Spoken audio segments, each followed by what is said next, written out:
નમસ્કાર ખેડૂત મિત્રો.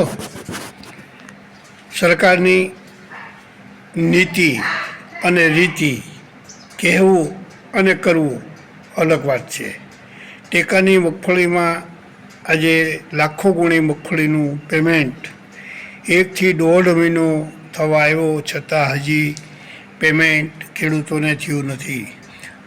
ગુજરાતના કૃષિમંત્રી શ્રીએ ત્યારે જાહેરાત કરેલી કે અમે ટેકાની ખરીદ મગફળીનું પેમેન્ટ દિવસ 7માં ખેડૂતોને કરી આપશું.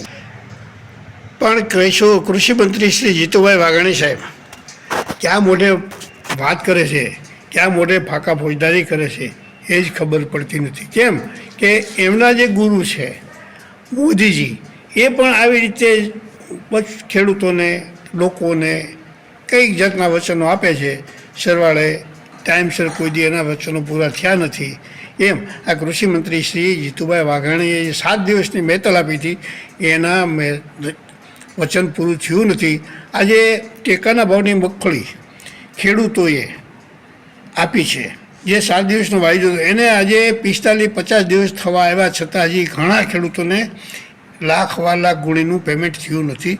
આ શું ખેડૂતોને પૈસાની જરૂર નહીં હોય? શું એમ માને છે? તો ત્યાં શું સરકાર પાસે પૈસા નથી?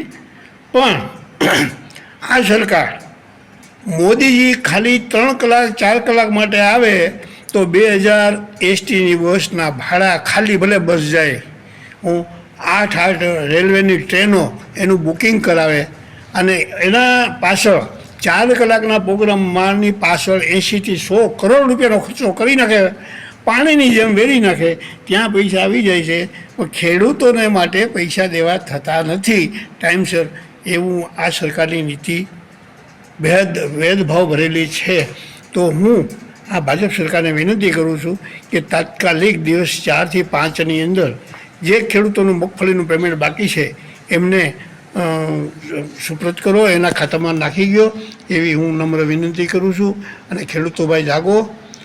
કેમ કે ખેડૂત જ્યારે ખરીદ કેન્દ્રમાં જાય તો એને 4-5 દિવસના વાયદા મળે છે, પણ ખરીદ કેન્દ્રવાળા પણ શું કરે છે એ પણ લાચાર છે. કેમ કે ઉપરથી પેમેન્ટ નથી આવતું. હવે ઉપર નથી આવતું તો એ કૃષિમંત્રીની વાત છે. તો કૃષિમંત્રીએ ધ્યાન આપવું જોઈએ, નાણામંત્રીએ ધ્યાન આપવું જોઈએ, મુખ્યમંત્રીએ ધ્યાન આપવું જોઈએ. ભાઈ આ ખેડૂતોનો પ્રશ્ન છે.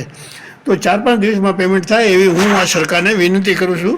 મગનભાઈ ગજેરાના જય હિન્દ, વંદે માતરમ, ભારત માતા કી જય.